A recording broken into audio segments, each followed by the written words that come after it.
तो आज की सादा, आसान और मज़ेदार सी रेसिपी मेरी उन बहनों के लिए है जो पुलाव में गरम मसाले की लंबी लिस्ट देखकर ही घबरा जाती हैं। बिस्मिल्लाहिर्रहमानिर्रहीम। अस्सलामुअलैकुम।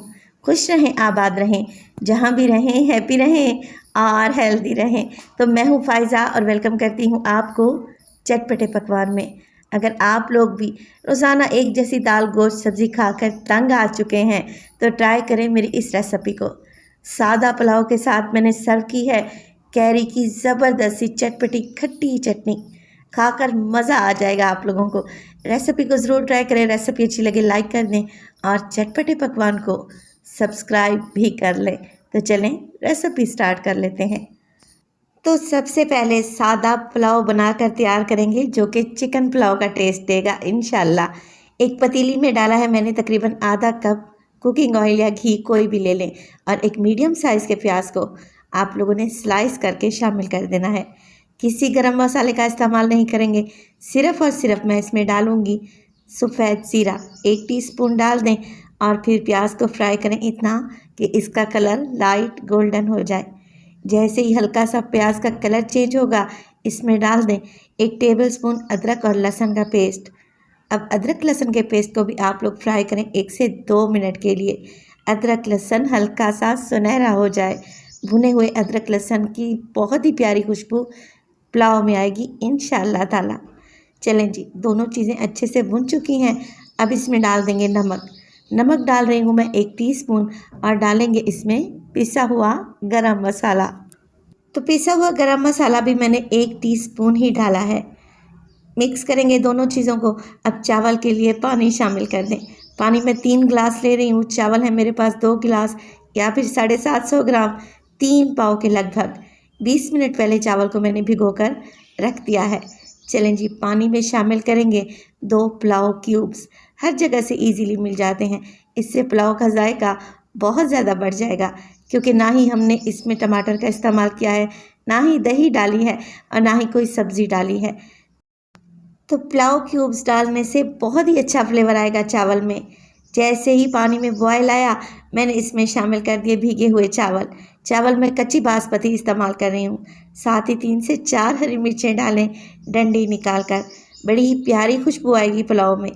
अब हाई फ्लेम पे आप लोग चावल को पकाएं इतना कि इसका सारा पानी ड्राई हो जाए। जैसे ही पानी ड्राई होगा आप हल्का सा येलो फूड कलर पानी में घोल लें और एक साइड पर डाल दें। ये ऑप्शनल है, अगर डालेंगे तो चावल के फ्लेवर के साथ इसकी लुक भी अच्छी आएगी। चलें जी, कवर लगाकर 15 मिनट के लिए चावल को दम पे रखेंगे। अब आ जाते हैं चटनी की तरफ। चटनी का नाम लेते ही मेरे मुंह में पानी आ गया। मैंने ले ली हैं यहाँ पर कच्ची कैरियाँ। एक मीडियम साइज़ की कैरी लेंगे और इसे अच्छे से वॉश करने के बाद मैं इसका छिलका रिमूव कर दूँगी। तो अगर मैं बात करूं गर्मियों की सब्जियों की, एक तो सब्जियां गर्मियों में गिनी चुनी ही आती हैं और दूसरी जब इनका नाम लें तो बच्चे बड़े दूर भागते हैं। तो कोई ऐसी डिफरेंट और जायकेदार चीज़ बनाएं जो बच्चे बड़े बड़े ही आसानी से लंच में या डिनर में इंजॉय कर सकें। तो मेरी इस रेसिपी को आप लोगों ने लाजमी ट्राई करना है। चलें जी, कैरी के छोटे टुकड़े कर लें और यहाँ पर ले ली है मैंने एक दौरी डंडे का इस्तेमाल करने लगी हूँ। आपकी ज़बान में इसे क्या बोला जाता है लाजमी बताइएगा। 1 टीस्पून डाल दें इसमें सफ़ेद ज़ीरा। इसके अलावा 4 से 5 डाली हैं मैंने गोल लाल मिर्चें, जो ज़्यादा तीखी नहीं हैं इसलिए मैंने ज़्यादा डाली हैं। अगर आप लोगों के पास तीखे वाली हों तो तादाद को कम कर दें। 2 लहसुन के जवे, 2 अदद हरी मिर्चें, अगेन तीखी नहीं है, और इसमें डालेंगे तकरीबन आधी कड्डी पुदीना। इसके अलावा आधी कड्डी ही मैं इसमें हरे धनिए का इस्तेमाल करूँगी और इसमें शामिल करेंगे नमक। 1/4 टीस्पून डाल रही हूँ, सादा नमक है वाइट वाला, और काला नमक भी डालेंगे 1/4 टीस्पून। बस जी, कुछ भी नहीं करना। आपने दौरी डंडे की मदद से इसकी अच्छे से कुटाई करनी है, यानी कि इसको मोटा मोटा सा दरदरा सा कूट लेना है।